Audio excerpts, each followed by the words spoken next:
तर माझ्या सर्व शेतकरी बांधवांना आणि युवकांना एक विनंती आहे, की तुम्ही फक्त शिक्षण घेतलं आणि त्या क्षेत्रामध्येच करिअर करायला पाहिजे, असंही मी तुम्हाला त्या ठिकाणी खोडून काढतो. कारण माझं क्षेत्र जर बघितलं तर माझं एम-बी-ए झालंय. मी पूर्णपणे फायनान्शियल इन्स्टिट्यूटमध्ये काम करायला पाहिजे, अशा स्वरूपाचं काम केलंय. परंतु मी आता शेतीमध्ये उतरलोय. त्याच्यामध्ये असा फायदा आहे, की तुम्ही मॅनेजमेंटचं जे स्किल शिकला, ते तुम्ही शेतामध्ये जर का अंमलात आणलं आणि ते जर का त्याच्यामध्ये चांगल्या पद्धतीने युनिटिव्ह पद्धतीने तुम्ही जर का करायला लागला, तर तुम्हाला शेतामधनं मिळणाऱ्या ज्या संधी आहेत, ह्या मोठ्या प्रमाणात आहेत. आणि आज बाजारामध्ये शेतमालाला मोठ्या प्रमाणात मागणी आहे.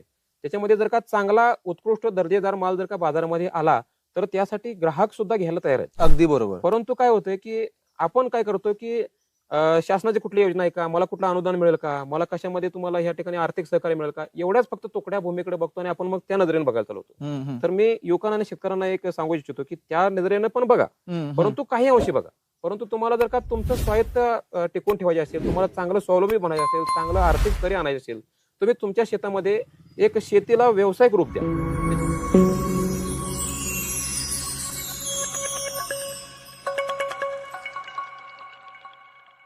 प्रेक्षको नमस्कार. मी आज एका अशा शेतकऱ्याशी तुमची भेट घालून देणार आहे. अशा एका शेतकऱ्याशी मुलाखत घेणार आहे, की जी यूएसची म्हणजे अमेरिकेच्या कंपनीसोबत त्यांनी नोकरी केलेली आहे. बराच शिक्षणातला त्यांचा खूप चांगला अनुभव आहे. या सगळ्या अनुभवातून समृद्ध होऊन या सगळ्यापेक्षा शेती उत्कृष्ट आहे, हे त्यांच्या लक्षात कसं आलं, हे तर जाणून घेऊ. यूएस मधल्या नामांकित कंपन्यांची नोकरी त्यांना का सोडावी वाटली, हे तर जाणून घेऊ. त्यांचं एमबीए पर्यंतचं उच्च शिक्षित आहेत, हे सगळं जाणून घेऊ. दुसरे एक मला तुम्हाला त्यांची ओळख करून द्यायची आहे. अर्ध्या एकरामध्ये 7 क्विंटल ज्वारीचं विक्रमी उत्पादन घेण्याच्या बद्दल त्यांचं निरीक्षण म्हणा किंवा त्याच्यावरती देखरेख आणि त्यातून ते उत्पादन घेणं, अशा खूप युनिक गोष्टी आहेत. आपण त्या पूर्ण मुलाखतीमध्ये जाणून घेऊ. भारताचा विचार करताना कृषीच्या बाबतीमध्ये महाराष्ट्राचं योगदान कधीच नाकारता येणार नाही आणि महाराष्ट्रामध्ये विशेषतः सांगली, सातारा, कोल्हापूर, नगर, नाशिक, पुणे हा भौगोलिक सगळा जर भाग बघितला, जमीनही चांगली आहे आणि पाणी पण इथे खूप मुबलक प्रमाणात आहे. याच्यामध्ये एक गोष्ट लक्षात घेतली पाहिजे, टिप अशा अर्थाने घ्या, व्यसन आणि चुकीच्या मार्गाने न जाता शेती जर व्यवस्थित केली, तर माझा तुम्हाला शब्द आहे किंवा मला एक विश्वास आहे, की त्या व्यक्तीचं उत्पादन वार्षिक उलाढाल कुटुंबाचा सगळा खर्च भागून कमीत कमी एक 5-6 लाख राहतील, एक 4 एकर जरी जमीन असली तरी सुद्धा. इतकं चांगलं या महाराष्ट्रामध्ये कृषीच्या बाबतीतलं वातावरण आहे. त्या सगळ्या गोष्टी नियोजनबद्ध आपण केल्या पाहिजेत. जेव्हा मी खंडागळे सरांकडे आलो, तेव्हा अगदी शेतीची अवजारे कुठे ठेवायची, त्याचं कसं नीटनेटकेपणा असला पाहिजे, धान्याचं कोठार कसं असलं पाहिजे, त्यानंतर रोज वापरली जाणारे अवजारे कसे असली पाहिजेत. अगदी त्यांच्या शेतामध्ये किंवा घराच्या आजूबाजूला पडलेला पालापाचोळा सुद्धा त्याचं पण व्यवस्थित एका ठिकाणी संकलन केलं जातं आणि त्याच्यापासून खत बनवला जातो. त्याचबरोबर त्यांचं गावामध्ये सुद्धा खूप चांगलं काम आहे. शेतकऱ्यांना शेतीच्या बाबतीमध्ये आधुनिक विचार त्यांच्या मनात कसा रुजवला जाईल, शेतकरी नवीन नवीन प्रयोग कसे करू शकेल, या सगळ्या संदर्भात आपण बोलणार आहोत. त्यांची स्वतःची वडिलोपार्जित 3 एकर 10 गुंठच्या आसपास शेती आणि इतर ते बरंच कॉन्ट्रॅक्ट फार्मिंग ज्याला आपण म्हणतो, तसं ते इतर आणि शेती बरीच करतात. तर हा सगळा व्याप समजून घेऊ. एक उच्च शिक्षित तरुण शेतीला प्रोफेशनल मॅनेजमेंटमध्ये कन्व्हर्ट करतो, तेव्हा बऱ्याच गोष्टी शिकायला मिळत असतात प्रेक्षको. शेती हा व्यवसाय जर तुम्ही बारीक लक्ष घालून जर केला, तर मित्रांनो खूप चांगलं इन्कम मिळू शकतं. केवळ शेतीची परिस्थिती भीषण आहे, शेतकऱ्याची परिस्थिती भीषण आहे, हे तर आहेच. काही भागात निश्चित शेतीची परिस्थिती भीषण आहे, पण काही भागात खूप चांगली आहे. ते समजून घेऊन आपण जर शेती केली, तर निश्चितच कृषी प्रधान भारताला अभिमान वाटेल, असं त्यातलं तुमचंही एक योगदानाचं पाऊल असेल. या सगळ्या संदर्भात आपण बोलू. खंडागळे सर, मनःपूर्वक स्वागत आहे. नमस्ते सर, नक्कीच. धन्यवाद सर. प्रथमतः मी आर-के शेती फार्ममध्ये आपलं सहर्ष स्वागत करतो. Yes, yes. माझं नाव शिवश्री रमेश संभाजी खंडागळे. मी युवा प्रगतशील शेतकरी आहे आणि गावामध्ये बरेच जर तुम्ही बघितलं असाल तर तुम्हाला मी बराच परिचय त्या ठिकाणी देत आलो, की त्याच्यामध्ये शिक्षणाबरोबर आर्थिक जी नाळ जुळती तुमच्या घराची जोडायची असेल, तर त्याच्यामध्ये तुमचं मॅनेजमेंट अतिशय चांगलं असणं गरजेचं आहे. त्यासाठी म्हणजे माझं शिक्षण तसं जर बघितलं तर ग्रॅज्युएशनपर्यंत मी बी.कॉम केलं. त्याच्यानंतर मग एम.कॉम केलं. त्यानंतर मी 1 वर्ष थांबलो. त्यानंतर मी शेतीकडे वळालो. त्याच्यामध्ये काही बागायती क्षेत्र निवडलं. त्यामध्ये डाळिंबाची बाग सुद्धा लागवड केली. त्याच्यानंतर पुन्हा मग आणखीन बऱ्याच घरच्या बाकीच्या अडचणीमुळं मी पुन्हा शिक्षणाकडे वळालो. पुन्हा 2 वर्ष त्यामध्ये एम-बी-ए केलं आणि त्याच्यानंतर मी पहिल्यांदा मी शिपिंग कंपनीमध्ये त्या ठिकाणी नोकरीच्या निमित्तानं पुणे या ठिकाणी राहायला गेलो. त्या ठिकाणी 2010 मध्ये मी शिपिंग कंपनीमध्ये जॉबला लागलो. 2014 पर्यंत मी शिपिंग कंपनीमध्ये जॉब केला. तिथनं तो क्विट करून पुन्हा मी अमेरिकेच्या कंपनीमध्ये फ्लेक्ट्रॉनिक्स नावाची जी कंपनी आहे, तर त्याच्यामध्ये मी त्या ठिकाणी स्पेशलिस्ट म्हणून जॉइन झालो आणि तिथेही मी जवळपास 9.5 वर्ष त्या ठिकाणी नोकरी केली आणि जवळपास 2020 पर्यंत मी पुण्यामध्ये राहिलो होतो. म्हणजे 2010 ते 2020 म्हणजे साधारणतः 10 वर्ष पुण्यामध्ये मी राहिलो होतो. त्याबरोबरच मी गावाकडे येणं-जाणं होतं माझं. आठवड्यातून शनिवार, रविवारी सुट्टी असायची. त्याच्यानंतर महिन्यातून मी 4-2 सुट्ट्या ऑफिसमधनं मागून घ्यायचो आणि शेताकडे यायचो. त्यामुळे शेतीची नाळ जी होती ती कंटिन्यू जोडलेली होती. आई वडिलांच्या बरोबर यायचं, इथं बरीचशी मदत करू लागायचो आणि त्याच्यामधनं हे होतं. माझा जन्मच वास्तविकता म्हणजे शेतकरी कुटुंबात झालेला आहे. त्याच्यामुळं शेतीशी नाळ हे नैसर्गिकच जोडलेले आहे आणि माझं कुटुंब जे आहे ते गावात न राहता शेतामध्ये राहत असल्यामुळं म्हणजे अगदी सकाळी उठल्यापासून ते मावळेपर्यंत शेताचाच त्या ठिकाणी सहवास असल्यामुळं आपल्याला जाणं येणं असेल, काय तुम्हाला विरंगुळा जरी करायचा असेल तर शेतातच करायचं आहे. त्याच्यामुळे शेतात म्हणजे बऱ्यापैकी रमून गेलो होतो. आता याच्यामध्ये मुद्दा असा आहे सर, ही झाली तुमची शैक्षणिक पार्श्वभूमी नोकरीच्या संदर्भातला. तुम्ही 3 एकर 10 गुंठ्यामध्ये वार्षिक उलाढाल जवळ-जवळ एक 16-17 लाखापर्यंत करता.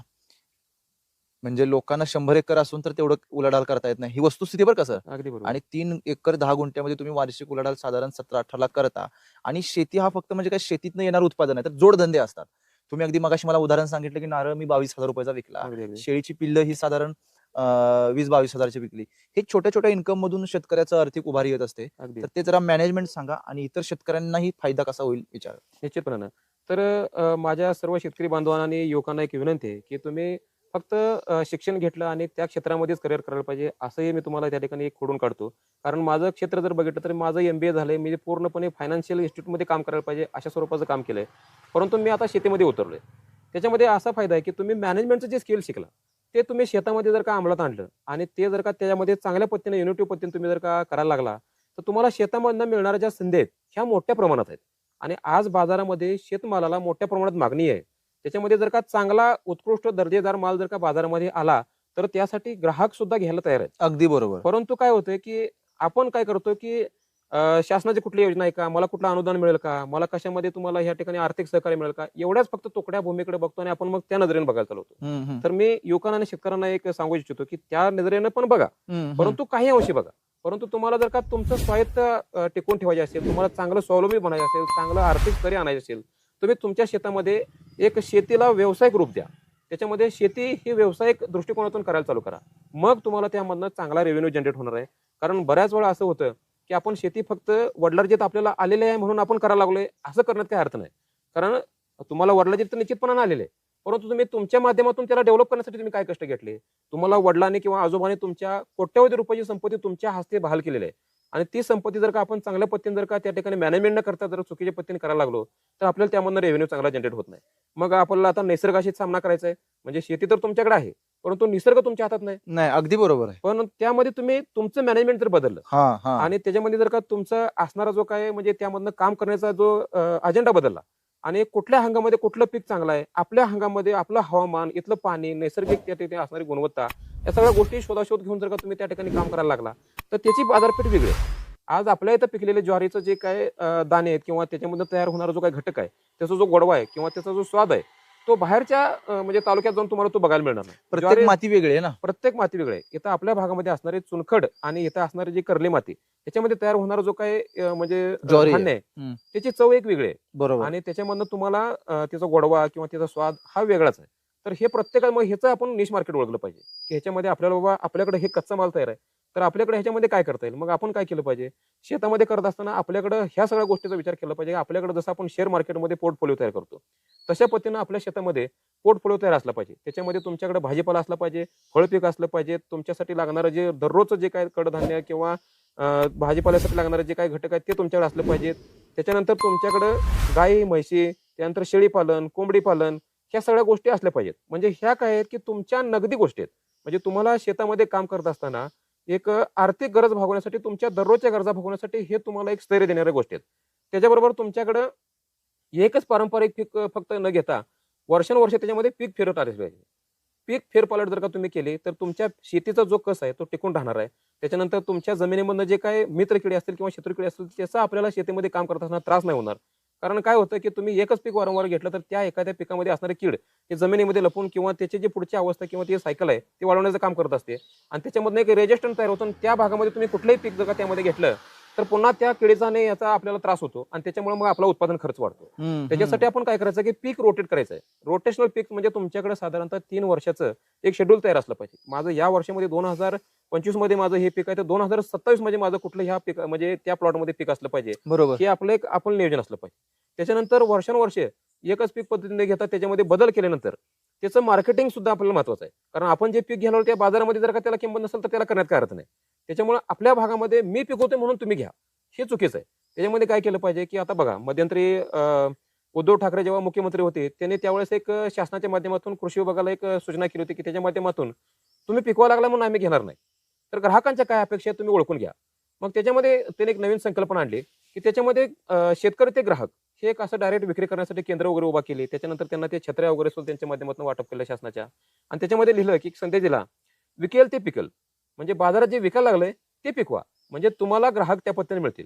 माझ्याकडे पिकले म्हणून समजा आज बाजारामध्ये तुम्ही बघताय, की ऊसाचा दर जर बघितला तर साधारणतः मला कळते असं साधारणतः 2,000-2,500 पासून 3,000, 3,200-3,400 पर्यंतचाच रेट आजही तोच आहे.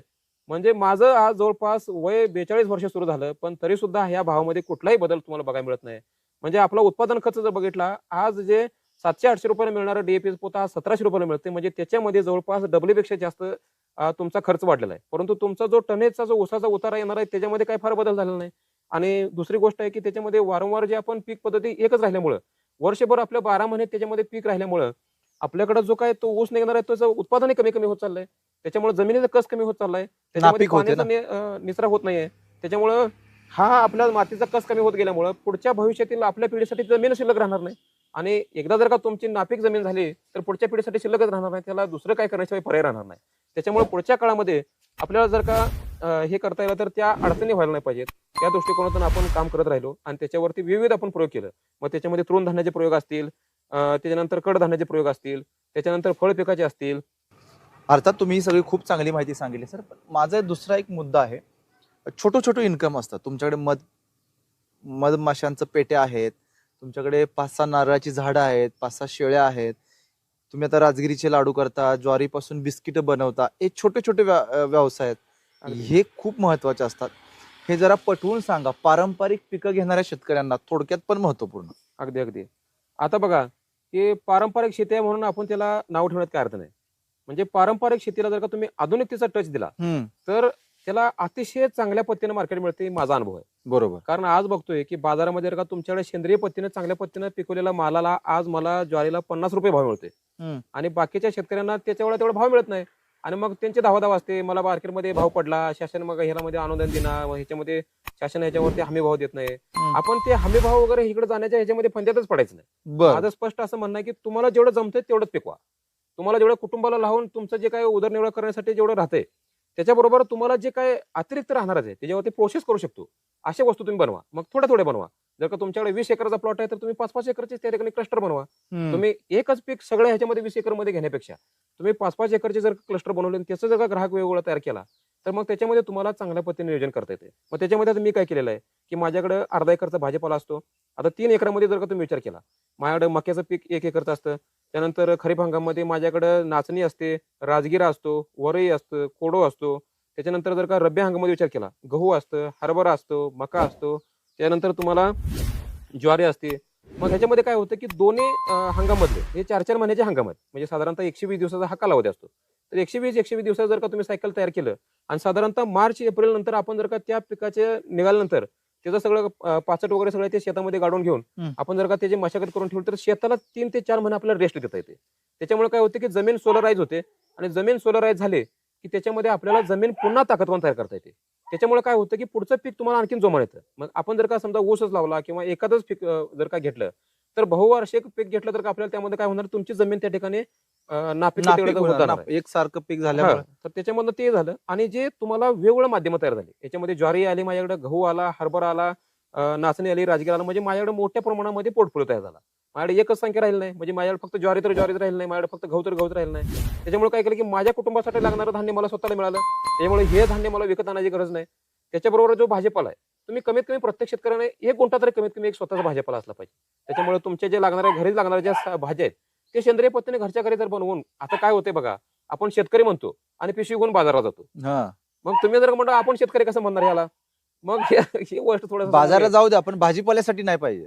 ते गोष्ट महत्वाची आहे. आपण पिशव्या घेऊन बाजारात जर का शेतकरी स्वतः आणत असेल तर मग शेतकरी कसं म्हणणार. म्हणून शेतकऱ्याचा जो कन्सेप्ट आहे तोच आपण बाजूला ठेवलाय आणि आपण एकरी बाजूने चाललोय तर ते गोष्ट झाली नाही पाहिजे. मग त्या दृष्टिकोनातून आपण विचार करणं गरजेचं आहे. त्याचबरोबर आपल्या जे काय लागणार घट, आता तुमच्याकडे जे काही वस्तू एखादी पिकत नाही ते तुम्ही बाजारातून जरूर आणा. समजा तुमच्याकडे बटाटे पिकत नाहीत किंवा तुमच्याकडे अजून कांदा चांगला येत नाही, एक दोन गोष्टी आहेत ते तुम्ही आणल्या तर हरकत नाही. परंतु सगळाच भाजीपाला तुम्ही विकत असाल आणि मग त्याच्यावरती मग परत आपण काय होतं की आजार पण वाढलं, मग त्याच्यामध्ये दवाखान्याच्या चक्रा वाढल्या, मग त्याच्यामध्ये तुमचं 4-2 दिवस मग शेतात काम करणं त्याच्यावरती परिणाम होतो. हे व्हायला नाही पाहिजे. मग आपली इम्युनिटी टिकून ठेवायची असेल तर आपल्या शेतामध्ये पिकणारा माल हा चांगला आणि तजेलदार असला पाहिजे. मग आपण डोळ्याने बघतोय की आपण ह्याच्यामध्ये कुठले रसायनं घातलेत, कुठलं खत घातलंय आपल्याला माहिती आहे आणि मग ते आपल्याला खाण्याच्या लायक नसेल तर आपण दुसऱ्याला कसं विकणार. मग बऱ्यापैकी काय झालं की आज मार्केटमध्ये उत्पादन वाढीच्या फंद्यामध्ये पडल्यामुळं बरेच मंडळी काय करतात ते अतिरिक्त रासायनिक खतांचा वापर करतात. त्याच्यामध्ये त्या पिकाला त्याची भूक किती आहे, त्याची गरज किती आहे हे न विचार करता मग मोठ्या प्रमाणात त्याचा वापर झाल्यामुळं काय झालं की आज जमिनी त्या ठिकाणी दगडासारख्या बनायला लागले. त्याच्यामध्ये क्लोराईडचं प्रमाण वाढायला लागले. त्याच्याबरोबर दुसरी गोष्ट आहे की आज बघा की पहिलं बैलांना मशागत व्हायची, त्यानंतर छोटे ट्रॅक्टरनं व्हायला लागले, त्यानंतर मोठे ट्रॅक्टर आले. आता 65 ट्रॅक्टर लावले तरी त्याला अगदी आता वळताना अवघड व्हायला लागले. कारण का की एवढा त्याच्यामध्ये दगडासारखा तो घटक बनायला लागला. कशामुळे वाटतंय सर? हे मातीतल्या जीवाणूंची जी संख्या आहे ती हळूहळू नष्ट होत चालली. म्हणजे ह्याच्यामध्ये वारंवार आपण फक्त रसायनाचा मारत तर गेलो, त्याच्यामध्ये जीवाणूंचा काउंटच कमी झाला. माती हे सजीव आहे, माती हे जिवंत आहे, परंतु त्याच्यामध्ये असणारा जो काउंट आहे जीवाणूंचा तो अतिशय चांगल्या पद्धतीने मेंटेन झाला पाहिजे. तुमच्याकडे असणारे जे काही नैसर्गिक खत आहेत, कंपोस्ट आहेत, ह्याच्या माध्यमातून तुम्ही ते काम केलं पाहिजे आणि त्याच्या माध्यमातून जर का तुम्ही सुरुवात केली तर मग तुमचा उत्पादन खर्च हा कमी होणार आहे. म्हणजे तुमच्या शेतामध्ये निघणारा जो काडेकचरा आहे तो माझ्याकडे मी कसं केलंय, महात्मा गांधी रोजगार हमी योजनेअंतर्गत आपल्याला शासन त्या ठिकाणी नाडेप आणि कंपोस्ट खत याचं युनिट देतं. ते जर का युनिट आपण आपल्या शेतावरती उभा केलं तर ह्याला जवळपास 25,000 रुपयाचं शासनाचं अनुदान आहे आणि आपल्याला हे पूर्णपणे 100% अनुदान असणारी ही योजना आहे. ती जर का आपल्या शेतामध्ये उभा केली तर जवळपास एका वेळेस नाडेपचं खत 2.5 टन आणि गांडूळ खताचं खत हे जवळपास 2.5 टन, साधारणतः आपण 2-2 टन पकडूया, म्हणजे 4 टन तुम्हाला एका प्लॉटसाठी चांगल्या पद्धतीनं सफिशियंट आहे.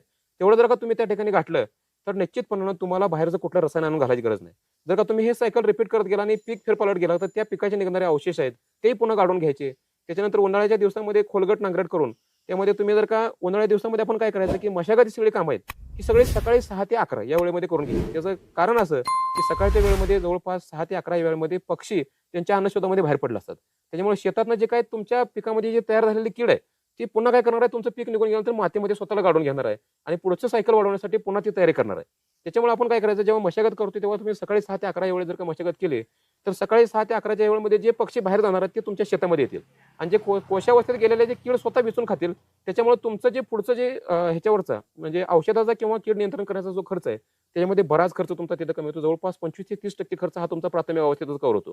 त्याच्यानंतर तुमचं पीक पुढचं कुठलं घेणार आहे त्याच्यानुसार तुम्ही काय करायचं, शेणखत तुम्ही आता काढताय किंवा आपल्याकडे जनावरांचं निघणारं वेस्ट आहे ते सगळं आपण काय करतो, कुठचं नेऊन डंप करतो आणि ते नेऊन पण आपण शेतात शेणखत म्हणून किंवा त्या ठिकाणी आपण कंपोस्ट खत म्हणून घालतो. परंतु ते काय करायचं की आपण पूर्णपणे कुजवूनच मग शेतामध्ये घालायचे. त्याच्यामधनं काय आहे की आपण बघा की ओलं खत जर आपण शेतामध्ये घातलं तर त्यात फंगल इन्फेक्शन झालं असतं आणि बुरशीसारखं जन्य आहे ते रोग त्यामध्ये तुमच्या पिकामध्ये पुन्हा वाढू शकतात. त्याच्यामुळे बुरशीजन्य ह्याच्यामध्ये तुम्हाला पुन्हा औषध आले, पुन्हा त्याचा खर्च वाढला, फवारण्याचा वेळ म्हणजे वाढला, त्या सगळ्या गोष्टी वाढतात. त्याच्यामुळे तुम्ही चांगलं कंपोस्ट झालेलं खत त्यामध्ये शेतामध्ये चांगलं कुजलेलं घालणं ओके, गरजेचं आहे. आता हे सगळं खताच्या बाबतीतलं व्यवस्थापन, हंगाम वाईज पीक पिकं फेरफार घेण्याच्या बाबतीमधलं आणि इतर काही छोटे मोठे जोडधंदे त्याबद्दल तुम्ही खूप विस्तृत सांगितलं. बर सर, एक लक्षात घेतली पाहिजे आपण गोष्ट, मुलगा शेती करतोय म्हणून त्याला मुलगी न देणं हा एक ट्रेंड सेट झालाय, अशी परिस्थिती आहे. अगदी बरोबर आहे. बरोबर आहे, ठीक आहे. एक तर आपल्याकडे कृषी मंत्रालय आहे, कृषी मंत्रालयाचं अगदी कोट्यवधीचं बजेट आहे, म्हणजे कृषी हा व्यवसाय का सामान्य बाब नाहीये. अगदी अगदी तरी सुद्धा गावगाड्यातल्या शहरातल्या अनेक मुलींची अशी मानसिकता आहे की शेती करतोय म्हणजे काही रेव्हेन्यू सोर्स ठोसपणे नसेल. अगदी अगदी शेतीला नाकारण्याचा त्यांचा मुद्दा काय आहे की इन्कम ठोसपणे नसेल, एक मार्मिकपणे त्याचं उत्पादन नसेल. अगदी अगदी पण तुमच्यासारख्या शेतकऱ्यांनी दाखवून पण दिले की मार्मिक उत्पादन होऊ शकतं, त्याच्यातून रेव्हेन्यू चांगला क्रिएट होऊ शकतो. अगदी तर या पॉडकास्ट निमित्तानं माझी तुम्हाला विनंती आहे की तुम्ही हे जरा सांगा की शेती किती प्रभावीपणे आपल्याला इन्कम देऊ शकते, रेव्हेन्यू क्रिएट करू शकतोय आणि मुलींनी पण ती मानसिकता बदलली पाहिजे ऍक्च्युअली. अगदी 100% खरी गोष्ट आहे. हा, तर हे दोन्ही तुम्ही एकत्र बॅलन्स करून जरा सांगा. अगदी आता माझे शेतकरी कुटुंबातील सर्वच मंडळींना विनंती आहे की या पॉडकास्टच्या माध्यमातून मी सांगू इच्छितो की आपल्याकडे असणारे जे काय विचार आहेत ते थोडंसं एक पारंपरिक पद्धतीचा आपण विचार करतोय ते थोडंसं बदललं पाहिजे. युवकांनीही त्याच्याकडे त्या पद्धतीने विचार केला पाहिजे की बाबा मला जर मुलगी मिळवायची असेल तर मी स्वतः स्वावलंबी बनलं पाहिजे, माझा हा शेतीचा दृष्टिकोन आहे ते त्यांना चांगलं वाटलं पाहिजे, तर तुम्हाला ती मुलगी तिथे येणार आहे. बरोबर. कारण काही कुठल्याही आई वडिलांना असं वाटणार की बाबा एखादा कुठेतरी म्हणजे कमी उत्पन्न असणाऱ्या किंवा कमी सोर्स असणाऱ्या त्या मुलाला आपली मुलगी द्यावी. त्याचा उत्पन्नाचा सोर्स हा चांगला असला पाहिजे. मग उत्पन्नाचा सोर्स हा शेतीमध्ये आपल्याला चांगला तयार करायचा असेल तर त्याच्यामध्ये व्यावसायिक जोड ही तुम्हाला दिलीच पाहिजे. शेती ही व्यावसायिक मॉडेल म्हणून तुम्ही केली पाहिजे. त्याच्यासाठी तुम्ही काय केलं पाहिजे की तुमच्याकडे असणाऱ्या पारंपरिक ज्या गोष्टी आहेत त्याच्यामध्ये आधुनिक टच आणून तुम्ही त्याच्यामध्ये व्यावसायिक रूप कसं देता येईल. आता जसं तुम्हाला सांगितलं की तुम्ही शेती करत असताना त्याची रचना अशी बनवा की त्याच्यामध्ये तुमच्याकडे फळ पिकं असली पाहिजेत, वर्षभर देणारे फळ आले पाहिजेत, त्याच्यामध्ये नगदी पिकं असली पाहिजेत. तुम्हाला जर का समजा अति पाऊस झाला, अति त्या ठिकाणी गारपीट झाले, अति नुकसान झालं तरी सुद्धा तुम्ही स्थैर्य त्या ठिकाणी मिळवलं पाहिजे. बरोबर. पण त्याच्यासाठी काय आहे की तुमच्याकडे शेळी पालन असलं पाहिजे, कोंबडी पालन असलं पाहिजे, गाई म्हशी असल्या पाहिजेत. त्याच्याबरोबर तुमच्याकडे छोटंसं एखादं तुम्हाला जर शक्य असेल तर गांडूळ खताचं युनिट उभा केलं पाहिजे. बरोबर. त्याच्यामध्ये तुम्हाला गांडूळ खत विकून तुम्हाला पैसे जनरेट होत आहेत. त्याच्यामध्ये निघणारे जे काय निचरा होऊन येणारं घटक आहे त्याच्यामधूनही तुम्हाला चांगलं मार्केट मिळते. आज बाजारामध्ये सेंद्रिय पदार्थ आज आम्ही आमच्या अग्रणी शेतकरी उत्पादक गटाच्या माध्यमातून आम्ही सगळे शेतकरी एकत्रित आम्ही घरच्या घरी सगळे अशा पद्धतीचे जीवाणू कल्चर वगैरे बनवतो आणि जवळपास 26 प्रकारचे कल्चर आणि जीवाणू घरच्या घरी बनवल्यामुळे आमचा मार्केटमधला जो आणून रासायनिक जे वापरायचा खर्च आहे तो फार कमी झालाय. म्हणजे वापरत नाही असं नाही, परंतु त्याचं प्रमाण जे आहे ते अगदी 20-30% नगण्य आणि 70% आपण घरीच बनवतोय. त्याच्यामुळे काय की तुम्हाला ह्यालाही मार्केट आहे. आम्ही 1-1 लिटर मध्ये बॉटल तयार केल्यात. आता जवळपास माझा दशपर्णी 100 रुपये लिटर प्रमाण जातो. माझ्याकडे अंडा अमिनो बनतं हे 100 रुपये लिटर प्रमाण जातं. फिश अमिनो बनतो ते 100 रुपये लिटर प्रमाण जातं. म्हणजे तुम्ही शेती करत असताना इतर शेतकऱ्यांना जर का ते तुम्ही तयार करून दिलं तर त्यांचाही वेळ वाचणार आहे आणि चांगल्या पद्धतीचा माल त्यांना मिळणार आहे. आता तुम्ही जे 2-3 अर्क नाव सांगितले ना ते जरा विस्तृत सांगा थोडक्यात. अगदी अगदी. आता जर का आता पहिला मुद्दा कव्हर करतो, मग त्याच्यानंतर मग मी ह्या संजीवाकडे ह्याच्याकडे वळतो. कारण आपला आता लग्नाचा मुद्दा होता. आता त्याच्यामध्ये विचार केला तर मुलीने ही मानसिकता बदलणं गरजेचं आहे. तुम्ही जर का येणाऱ्या त्या कुटुंबामध्ये माझी नैतिक जबाबदारी मलाही येणाऱ्या काळामध्ये चांगला उत्कृष्ट शेतकरी नवरा जर असेल तर का नाकारताय तुम्हाला, हे प्रश्न माझा त्या मुलींना आहे. दुसरी गोष्ट जर का IAS अधिकाऱ्यासारखं जर का तिचं कुटुंब असेल, चांगलं त्या ठिकाणी घर आहे, 4 चाकी गाडी आहे, चांगले त्या ठिकाणी व्यवस्थापन आहे, तर तुम्ही ह्या ठिकाणी अशा मुलांना नाकारण्याचं कारणच नाही. तुम्हाला घराचा उंबरटा सुद्धा ओढून बाहेर जायची गरज नाही. अशी जर का मुलं तुमच्याकडे असतील तर तुम्ही का नाकारताय ही गोष्ट आहे. कारण तुम्ही शहरामध्ये जाऊन तो मुलगा तुम्हाला आज मी किती शेतकरी कुटुंबातले मुलं दाखवू की तुम्हाला आज दुबईमध्ये फिरायला जातात, थायलंडमध्ये फिरायला जातात. होय होय. मग असेही कुटुंब आहेत की त्याच्यामध्ये आपल्याला मग सगळेच कुटुंब असलेले मी असं म्हणत नाही, परंतु सर्वसामान्य माणसाने आपण तो विचार ठेवला पाहिजे की आपलं जेव्हा लग्न झालं त्यावेळेस सर्वसामान्याचे जे कुटुंबातले मुलगे केले होते तर त्याही मुलीने समजून घेतलं पाहिजे आपल्या आई वडिलांनी जर का त्यावेळेस केलं असेल तर आपणही त्यामध्ये केलं गरजेचं आहे. आणि तुम्ही स्वतः ठेवलं पाहिजे किंवा आता माझी जशी मिशन मी तुम्हाला निवडताना मी सांगितलं किंवा मला शिकलेले पाहिजे, परंतु माझ्याबरोबर माझ्या खांद्याला खांदा लावून करणारे काम पाहिजे, माझ्या आई वडिलांचा सांभाळ करणारे पाहिजे, माझ्या पाहुण्यारावळांचं किंवा आल्यानंतर हिथं त्या ठिकाणी आदरातिथ्य झालं पाहिजे, माझ्या कुटुंबामध्ये कलह निर्माण झाला नाही पाहिजे, अशी मुलगी असली पाहिजे. तुम्ही एक तुमचं लग्न होत असताना तुम्ही एक किस्सा आहे तुमचा की मुली बघितल्यानंतर तुम्ही नोटबुक वरती सगळं लिहून काढायचा, रूम वरती जायचा, तेव्हा तुम्ही पुण्यात राहायचा आणि त्याच्यानंतर ठरवायचं की आता कोण भारी याच्यातली असं तुम्ही रूममेटला तुमच्या विचारायचं. हो अगदी अगदी. जरा थोडक्यात किस्सा सांगा तो. आता माझं लग्न ठरवताना असं होतं की माझं M.Com झालं होतं, त्यानंतर मी पुण्यामध्ये नोकरी लागलो होतो. मग तिथे गेल्यानंतर एक मानसिकता तयार झाली, कारण तिथल्या त्या म्हणजे लोकांच्या मध्ये जेव्हा राहत होतो तेव्हा एक अशी मानसिकता तयार झाली की आपण शहरातच राहिलं पाहिजे. त्याच्यानंतर मग इकडे जरा चांगलं वाटते, जरा शहर बघितल्यानंतर मग थोडंसं गार्डन इकडे तिकडे सगळं बघितल्यानंतर असं जरा फील वाटते, म्हणजे ते नैसर्गिक फिलिंग. आणि ज्यावेळेस मला ते नैसर्गिक जाणवं लागलं की बाबा हे सगळं फक्त दिखावा आहे आणि ज्यावेळेस आपली रियालिटी आहे त्यावेळेस आपले आई वडील असतील किंवा आपले पाहुणे असतील त्याच्याबरोबर जर का आपली मिसेस तिथे जर का सहकार्य आपल्याला मिळत नसेल तर मग एका बाजूने आपण म्हणजे बऱ्याच गोष्टी ह्या एकत्रित कुटुंबात असताना केल्या आणि आपलं लग्न झालं तर ह्यामध्ये जर बिघाड होत असेल तर ती गोष्ट आपण म्हणजे थोडंसं त्या ठिकाणी आपण स्वतःमध्ये बदल केला पाहिजे. आणि त्या दृष्टिकोनातून मी माझा विचार बदलला की माझ्याकडे अगदी गरीब कुटुंबातील मुली असू द्या, परंतु ते आपल्या कुटुंबाला सांभाळ करेल आणि आपल्याबरोबर खांद्याला खांदा लावून देईन आपल्याला सहकार्य करेल. असे सहकार्य जर असेल तर मग ज्यावेळेस आपल्याला अडीअडचण येतील सगळंच काय आपलं आयुष्य एकसारखं राहणार नाही. तुम्हाला सुख दुःखामध्ये चढ उतार राहणार आहे, त्यामध्ये आपल्याला ती जर का साथ देणार असेल तर निश्चितपणे आपल्याला त्या मुलीबरोबर लग्न करायला आवडेल. म्हणून मी काय करायचो, स्वॉट अनालिसिस करायचो की ते स्ट्रेंथ काय, विकनेसेस काय, माझ्याकडे काय कुठले गुण आहेत. आता मी दिसायला देखणं नाही आणि मी देखणी मुलगी मिळवून आशा करत बसलो तर चुकीच आहे ना. मग आपण ते कुठं विचार केला पाहिजे आपले जसे म्हणजे शरीर ठेवणं आहे किंवा देवाने जसं आपल्याला घडवलंय त्या पद्धतीने दुसऱ्याही मुलं त्या पद्धतीने घडवलं असेल आपण ते ऍक्सेप्टन्स ठेवला पाहिजे. आम्हाला एकदमच गोरी पाहिजे, अगदी बाहुलीसारखी दिसणारीच पाहिजे असं जर का विचार ठेवला तर तुम्हाला मग ते जुळत नाही. जुळत आणि नाही. मग बऱ्याच वेळा असं होतं की तुमचे लग्न असे रखडत जातात आणि मग काल जातो त्यामध्ये. आणि मग एक वेळ अशी येते की बाबा चला कुठली तरी असू दे आपण करून टाकू आता. मग ते करण्यापेक्षा तुम्ही पहिल्यापासून जर का स्वतःचा निर्णय घेतला, वस्तुस्थिती स्वीकारा. वस्तुस्थिती 100% स्वीकारली पाहिजे. कारण आज ग्राउंड लेवलची रियालिटी वेगळी आहे. शेतकरी कुटुंबातून म्हटलं की नाकारण्याचं कारण काय, की बऱ्यापैकी बघतो की आज तरुणातली अनेक मुलं, आज मी कोणाला दोष देत नाही, परंतु व्यसनाधीनतेकडे मोठ्या प्रमाणात चाललेले आहेत आहे. आणि हे थोडंसं कुठेतरी थांबलं पाहिजे. त्या माध्यमातून सुद्धा आपण थोडंसं काम करणं गरजेचं आहे. त्या कुटुंबातील असणाऱ्या आई-वडिलांचंही त्या ठिकाणी निरीक्षण असणं गरजेचं आहे, की आपला मुलगा कोणाकडे जातो, काय करतो, किती वेळ त्या ठिकाणी काम करतोय, काय त्यामधनं करायला लागलाय, खरंच ते जेन्युइन काम आहे का? ते थोडंसं तुम्ही जर का पहिल्यापासून त्याच्यावरती जर का नजर ठेवली, तर ह्या गोष्टी पुढे जाऊन होत नाहीत. ओके. आता हा मुद्दा क्लिअर झाला. अगदी. तुम्ही त्या 3 केमिकल स्लरी जे तयार करता त्याचा एक्सप्लेन करा. अगदी. आता आपल्याकडं बघा, की कीड नियंत्रणासाठी आपण दशपर्णी अर्क बनवतो. त्याच्यानंतर 10 झाडांची आपण पानं घेतो, ज्याच्यामध्ये जनावरं खात नाहीत. त्याच्यामध्ये ह्याच्यामध्ये चिक येतो. जसं की आपल्याला बघा वड, त्यानंतर कडुनिंब आहे. त्यानंतर तुम्हाला सांगता येईल की आपल्याकडं कण्हेरी असते. त्यानंतर तुम्हाला सांगता येईल सीताफळीचा पाला असतो, तुळशीचा पाला असतो, काळी बाभोळ आहे, त्याच्यानंतर निरगुडी आहे, त्यानंतर कण्हेरी आहे. त्याच्यानंतर तुम्हाला सांगता येईल रुई आहे, धोतरा आहे. असे जे काही वनस्पती आहेत, ज्याला आपल्याला कुठल्याही पद्धतीचं कीटक आक्रमण करत नाहीत.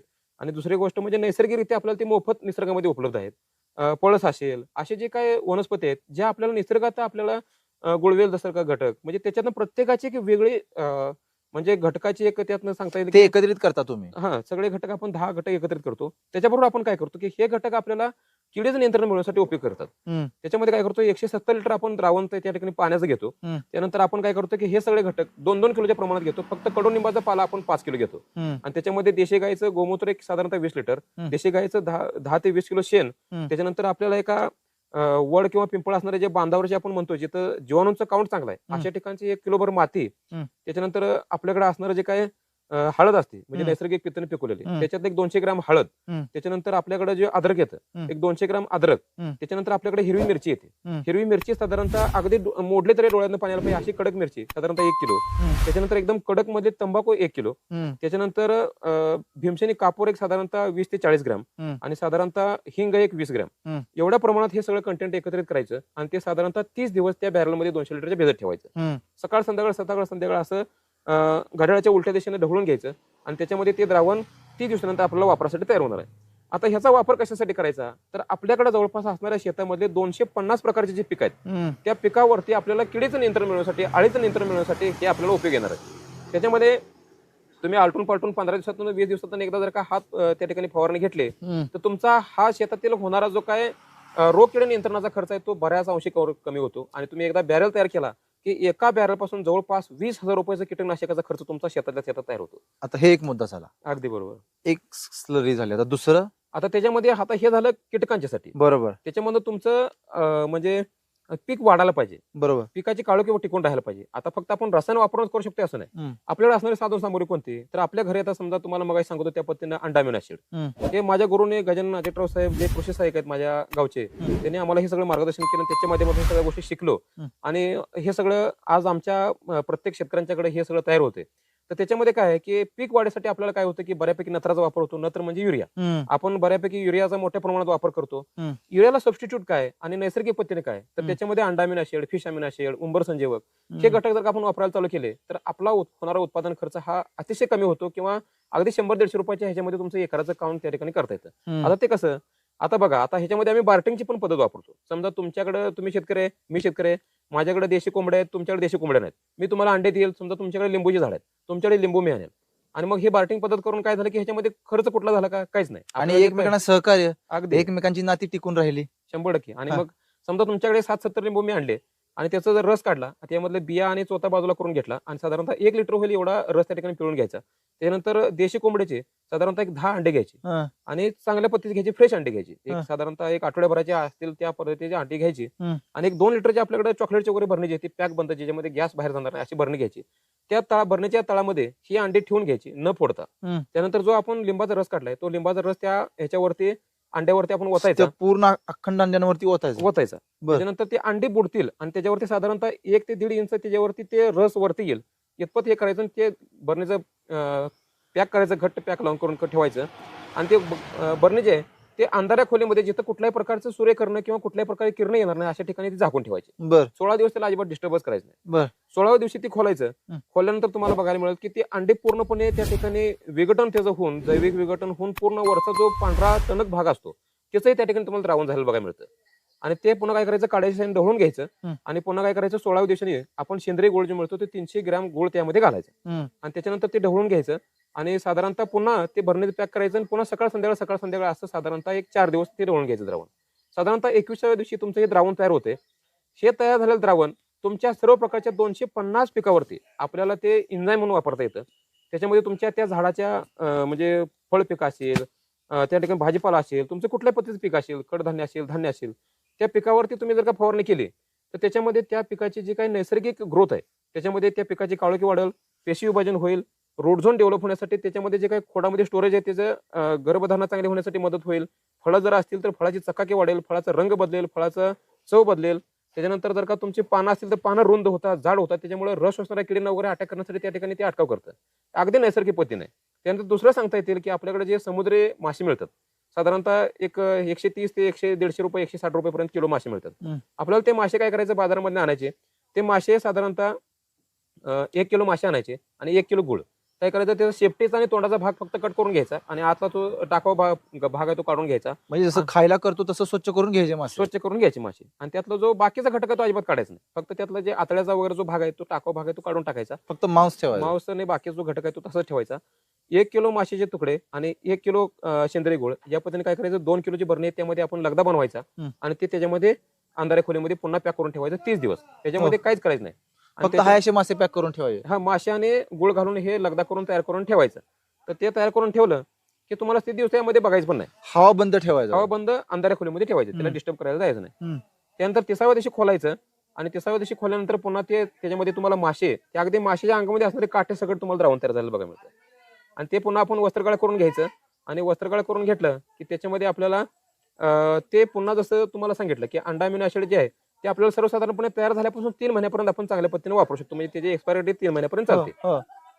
त्यानंतर जे हे जे पुढचं एन्झाईम सांगितलं तुम्हाला की त्याच्यामध्ये तुम्हाला सर्वसाधारणपणे फिश अमिनो ऍसिड आहे ते 6 महिन्याचा कालावधी त्याला टिकतो. म्हणजे तुम्ही एकदा बनवल्यापासून 6 महिन्यापर्यंत वापरू शकता. ते आता ते गुळ आणि ते मासे एकत्र झाल्यानंतर ते लिक्विड हाय असं वापरायचं. हा, परत द्रावण तयार होतं त्याचं.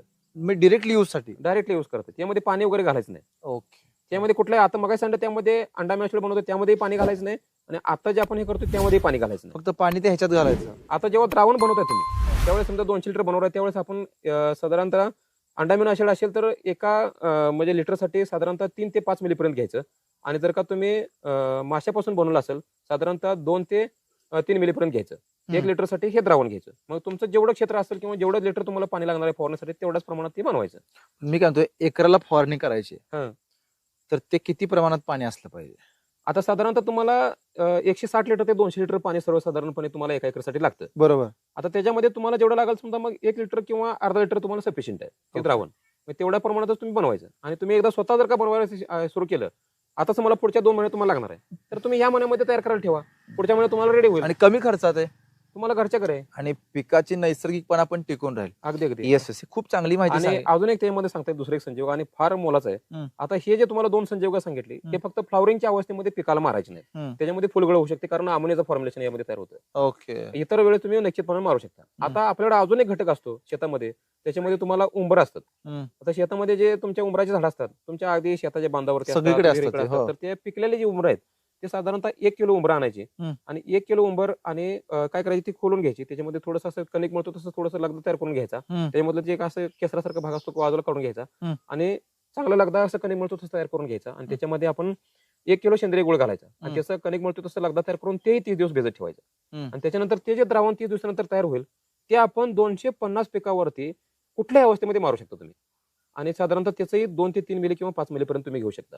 हे मात्र तुम्ही तुमच्या फुलगळ वगैरे होणार नाही, कुठलेही नाही. त्याच्यामध्ये तयार होणारा घटक अतिशय जबरदस्त आहे. त्याचाही कालावधी साधारणतः 6 महिने. पण हे जे तुम्ही 2 ते 3 ml म्हणताय हे 160 लिटर साठी घ्यायचं का? हा, 160 लिटर 160 लिटर पाण्यात तेवढं 3 ml टाकायचं. नाही 3 ml प्रति लिटर. प्रति लिटर 3 ml. हा. प्रेक्षक हे लक्षात घ्या. ओके. हा हा. प्रति लिटर 3 ml बर बर. या पद्धतीने घ्यायचं आणि मग तुमचं वाढीसाठी झालं, फळाची चकाकी, त्याचा रंग, म्हणजे तुम्ही स्वतः त्याचा अनुभव घेतला तर तुम्हाला लक्षात येईल की त्याच्यामध्ये अगदी तुमचे कुंडीतली फुलझाडं जरी असतील हम्म. त्याच्यावरती जर आम्ही छोट्या स्प्रेनं जरी मारा तरी तुम्हाला त्याचा अनुभव बघायला मिळेल. आता म्हणजे गेले जवळपास 6 वर्ष झाला आम्ही ह्याच्यावरती प्रॅक्टिकली अनुभव घेतलाय हम्म. आणि स्वतःचं प्रोडक्शन पण आमच्या गटाचं आहे, तर त्याच्या माध्यमातून शेतकऱ्यांनी उपलब्ध करून देतोय आणि आम्ही स्वतःही वापरतोय. Yes yes yes. तुम्ही थोडक्यात खूप चांगली माहिती सांगितली, भरभरून बोलला, वेळ दिला. यांच्या अजूनही काही रील्स आहेत ते सुद्धा नक्की पहा. ही माहिती तुम्हाला कशी वाटली कॉमेंट करून नक्की कळवा. हा व्हिडिओ जर तुम्ही फेसबुक आणि इंस्टाला पाहत असाल तर दोन्ही पेजला फॉलो करा. आणि हा व्हिडिओ जर तुम्ही यूट्यूबला पाहत असाल तर चॅनलला सबस्क्राईब करा.